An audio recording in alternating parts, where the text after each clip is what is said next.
এই ধরনের চিত্র থেকে ত্রিভুজ সংখ্যা বের করা খুবই সহজ। সহজে বের করার জন্য আমরা নাম্বারিং করে নিব। এটা 1 2 নাম্বারিং করে জাস্ট যোগ করে দেবো। তাহলে 1 আর 2 যোগ করলে 3। এই চিত্রের মোট 3টি ত্রিভুজ রয়েছে।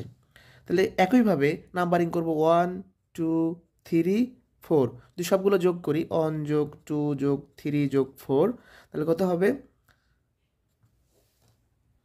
10। তাহলে আমাদের এই চিত্রে কয়টা ত্রিভুজ আছে? 10টি। এখন দেখেন টাইপ 3 আর 4 খেয়াল করেন। যদি এই ত্রিভুজ চিত্রে মাঝখানে এরকম সরল রেখা দেয়া থাকে, তাহলে আমরা যেটা করবো আগের মতোই নাম্বারিং করব 1 আর 2। তো 1 আর 2 যোগ করলে কত হয়?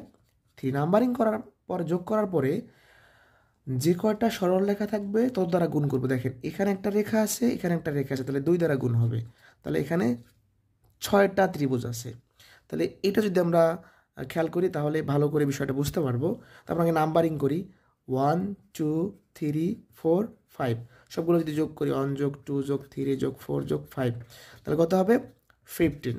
এখন খেয়াল করেন এখানে কয়টা সরলরেখা আছে? একটা, দুইটা, তিনটা। তাহলে আমরা জাস্ট 3 দ্বারা গুণ করবো। তাহলে কত হবে? 45। এই চিত্রের ত্রিভুজ সংখ্যা হবে 45। এভাবে করে এই জাতীয় প্রশ্নগুলো আমরা খুব কম সময় সমাধান করতে পারবো।